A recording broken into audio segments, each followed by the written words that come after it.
جی السلام علیکم، امید ہے کہ آپ تمام دوست خیریت سے ہوں گے۔ ایک خبر جو ہے وہ یقیناً آپ کی نظروں سے بھی گزری ہوگی کہ بلوچستان میں بارشیں ہوئی ہیں اور اس کے بعد ایک سیلابی صورتحال نے جنم لیا اور انفراسٹرکچر بھی تباہ ہوا، لوگوں کا جانی اور مالی نقصان ہوا۔ یہ خبر نہیں ہے، خبر یہ ہے کہ پچھلے سال انہی دنوں میں تقریباً مئی کا اینڈ اور جون کا شروع تھا کہ جس وقت بلوچستان سے ہی یہ سلسلہ شروع ہوا تھا اور پھر چلتے چلتے اس نے پورے پاکستان کو لپیٹ میں لیا۔ بلوچستان، پنجاب، کے پی کے، سندھ، اور پھر یہ ساری تباہی مچاتا ہوا یہ پانی جو تھا یہ سمندر میں جا گرا تھا۔ ایمرجنسی جو تھی وہ ڈکلیئر کر دی گئی تھی۔ اقوام متحدہ کے سیکرٹری صاحب تشریف لائے، ان کے سامنے ہم نے بہت رونا دھونا کیا کہ دنیا جو ہے اس کی جو ماحولیاتی پالیسیز ہیں اس کا نقصان جو ہے وہ ہمیں بھگتنا پڑ رہا ہے، جبکہ حقیقت جو ہے وہ اس کے برعکس ہے۔ اس پر ہم بعد میں بات کریں گے، پہلے ہم تھوڑا سا یہ جائزہ لے لیں کہ پچھلے سال جو تھا وہ ہمارے ساتھ ہوا کیا تھا۔ پچھلے سال تقریباً ایک محتاط اندازے کے مطابق جو سیلاب تھا اس کو جنوبی ایشیا میں آنے والے سیلابوں کے ساتھ تشبیہ دی جا رہی تھی، اور اس کے بارے میں یہ کہا گیا، جو لکھا گیا انٹرنیشنلی، اس پر ہم تھوڑا جو ہے وہ غور کر لیتے ہیں کہ تقریباً کوئی 1740 کے قریب افراد جو تھے وہ اس میں ہلاک ہوئے تھے، اور بین الاقوامی اندازے کے مطابق تقریباً کوئی 15 ارب ڈالر کا نقصان ہوا تھا پاکستان کا۔ لیکن ہم نے جو گوروں کے گلے میں ڈالنے کی کوشش کی تھی وہ تقریباً کوئی 30-35 ارب ڈالر کی تھی، کیونکہ ظاہر سی بات ہے کہ 35 مانگیں گے تو وہ 10-12 دیں گے نا، تو یہ ہمارا ایک پرانا وتیرہ رہا ہے۔ اسی پر چلتے ہوئے اور اپنے آپ کو مظلوم ثابت کرتے ہوئے کہ دنیا جو ہے اس کی ماحولیاتی جو تبدیلیاں ہیں اور ماحولیات کے خلاف دنیا جو کام کر رہی ہے اس کا خمیازہ پاکستان کو بھگتنا پڑ رہا ہے۔ چونکہ اس بات کو تقویت ملی تھی جناب اقوام متحدہ کے سیکرٹری جنرل کے دورے کے بعد، کیونکہ انہوں نے آنکھوں سے یہ ساری صورتحال دیکھی اور وہ ایک درد دل رکھنے والے انسان ہیں، لہٰذا انہوں نے واپس جا کر باقاعدہ پاکستان کا کیس لڑا اور پاکستان کو اچھی خاصی امداد بھی ملی۔ اس کے علاوہ لوگوں کی ہمدردیاں بھی ہمارے ساتھ تھی، ہمارے قرضہ جات بھی ری شیڈول ہوئے، اور کچھ اس طرح سے چلتے چلاتے جو ہے وہ سلسلہ اپنا پایہ تکمیل کو پہنچا۔ لیکن سوال یہ پیدا ہوتا ہے کہ 2022 میں ہم جس آفت میں سے گزرے تھے، کیا اب 2023 میں بھی ہمیں اسی آفت میں سے گزرنا ہوگا؟ 2022 میں سندھ میں، صرف سندھ کے اندر جو ہے وہ تقریباً کوئی 800 افراد جو تھے وہ ہلاک ہوئے تھے۔ اس کے علاوہ اگر ہم بلوچستان کی بات کریں تو تقریباً 400 افراد کا ذکر ہے، کم و بیش ہو سکتا ہے، لیکن یہ میں اس فیکٹس اینڈ فگرز کی بات کر رہا ہوں جو کہ انٹرنیشنلی رپورٹ ہوئے ہیں۔ جو لوکلی رپورٹ ہوئے ہیں وہ تو یقیناً اس سے تھوڑے سے مختلف ہوں گے۔ کے پی کے کی بات کریں تو تقریباً جو ہے اس ہلاک افراد کی جو تعداد ہے وہ 309 کے قریب جو ہے وہ بتائی جاتی ہے۔ گلگت بلتستان میں بھی اسی طرح سے حالات جو ہے وہ چلتے رہے، پنجاب میں بھی 223 افراد رپورٹ ہوئے تھے۔ اب بات یہ ہے کہ اس کے علاوہ جو ہمارا انفراسٹرکچر تباہ ہوا تھا، اس کے بعد ہم نے فیصلہ یہ کیا تھا کہ اب دنیا جو ہے وہ بھی ماحولیاتی پالیسی پر جو ہے وہ نظر ثانی کرے گی، اور اس کے ساتھ ساتھ ہم بھی کریں گے۔ میں نے اس وقت بھی یہ بات کی تھی کہ یہ ہمارے ہاں جو ماحولیاتی تبدیلیاں ہو رہی ہیں اس کا یقیناً باہر سے کچھ نہ کچھ عمل دخل تو ضرور ہوگا، لیکن زیادہ عمل دخل جو ہے وہ ہمارا اپنا ہے۔ ہمارے ہاں جو ہے وہ جس تیزی کے ساتھ ہاؤسنگ سوسائٹی بن رہی ہیں اور جس تیزی کے ساتھ جنگلات کو کاٹا جا رہا ہے، یہ ہمارے ہاں جو سیلابی ریلے آ رہے ہیں، جو موسم جو ہے وہ ہمارے ہاں تیزی سے بدل رہا ہے، اس کی تمام تر ذمہ داری جو ہے یہ ان لوگوں پر ہے جو کہ ہمارے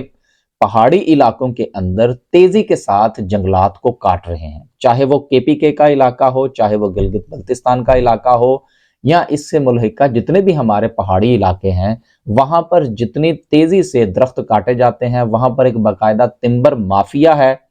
جو کہ درخت کاٹتا ہے، اس میں فارسٹ آفیسر ساتھ ملے ہوتے ہیں، راتوں رات وہ لکڑی جو ہے وہ غائب کر دی جاتی ہے، درختوں کو کاٹ دیا جاتا ہے، کوئی نمبرنگ نہیں ہے، اس کا خمیازہ جو ہے وہ پوری پاکستانی قوم کو بھگتنا پڑتا ہے۔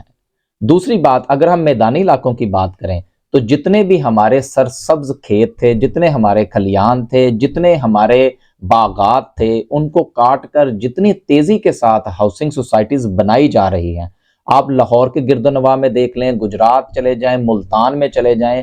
آپ میدانی علاقے میں کہیں بھی نکل جائیں، آپ کو دیوار کے ساتھ دیوار ملتی ہوئی نظر آ رہی ہے، ہر جگہ پر آپ کو باؤنڈری والز نظر آتی ہیں، اور یہ تمام کی تمام باؤنڈری والز جو ہیں یہ ہاؤسنگ سوسائٹیز کی ہیں۔ تو میرا یہ خیال ہے کہ اس بار یہ جو جرمانہ ہے، میرا یہ خیال ہے کہ جتنی تیزی کے ساتھ یہ ہاؤسنگ سوسائٹیز بن رہی ہیں، یہ وہ تمام مجرم ہیں اس ماحولیاتی تبدیلی کے۔ اس کے ساتھ ساتھ ہمارے وہ تمام کے تمام ٹاؤن پلاننگز، اس میں M D A Multan development authority, اس میں لاہور کی ایل ڈی اے اتھارٹی، اس میں جو ہماری فیڈرل کی ہے، اس میں ہمارے کراچی کے معاملات ہیں، یہ وہ تمام کے تمام مجرم ہیں کہ جب یہ بات لکھی ہوئی ہے کہ کسی بھی ایگریکلچر علاقے کے اندر جو ہے وہ ہاؤسنگ سوسائٹیز نہیں بن سکتی، تو اتنی تیزی کے ساتھ درختوں کو کیوں کاٹا جا رہا ہے؟ آپ اگر آپ کا کبھی جانا ہو ملتان میں تو آپ ڈی ایچ اے ملتان جا کے دیکھیے، وہاں پر کتنی تعداد میں آموں کے پیڑ کاٹے گئے ہیں۔ یہ تو وہ معاملہ، یہ تو وہ باتیں ہیں، یہ تو وہ حقائق ہیں جو کہ میں نے اپنی آنکھوں سے دیکھ رکھے ہیں۔ رات کے وقت وہاں سے اگر آپ بوسن روڈ کی طرف سے آپ کا گزر ہو تو آپ ذرا دیکھیے گا کہ رات کے وقت کتنے جو لوڈرز ہیں وہ بھر کے درختوں کے جا رہے ہیں۔ تو سوال یہ پیدا ہوتا ہے کہ ہم دنیا کے آگے تو رونا روتے ہیں اس چیز کا کہ جی ہماری مدد کی جائے، کیونکہ دنیا جو ہے اس کی جو انڈسٹریلائزیشن ہے یا اس کی جو کاربن کی جو مقدار پیدا ہو رہی ہے اس کا نقصان ہمیں بھگتنا پڑ رہا ہے۔ تو یہ جو چور ہماری چادر کے اندر چھپے ہوئے ہیں، ان کو جو ہے وہ کٹہرے میں کب لایا جائے گا؟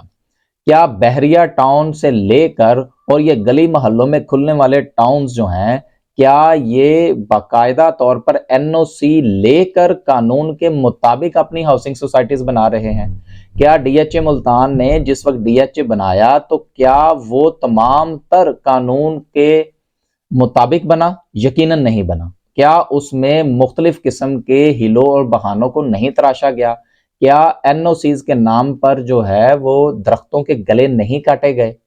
تو سوال یہ پیدا ہوتا ہے کہ ہماری جو نسلیں ہیں آج کے دور میں، اس وقت ہم تو یہ کہہ دیں گے جی ٹھیک ہے جی میرے دادا جو تھے وہ ہاؤسنگ سوسائٹی بنا گئے تھے، اس کے بعد اس کی چابیاں انہوں نے مجھے تھمائی، اور آگے میری جو نسلیں ہیں وہ تو ٹھیک ہے جی بچ جائیں گی۔ دیکھیں یہ جو آگ لگے گی اس میں ان لوگوں کے گھر بھی جلیں گے جنہوں نے وہ ہاؤسنگ سوسائٹیاں بنا رکھی ہیں، کیونکہ جس وقت سیلاب آتا ہے تو سیلاب یہ نہیں دیکھتا کہ یہ امیر کا گھر ہے یا یہ غریب کا گھر ہے،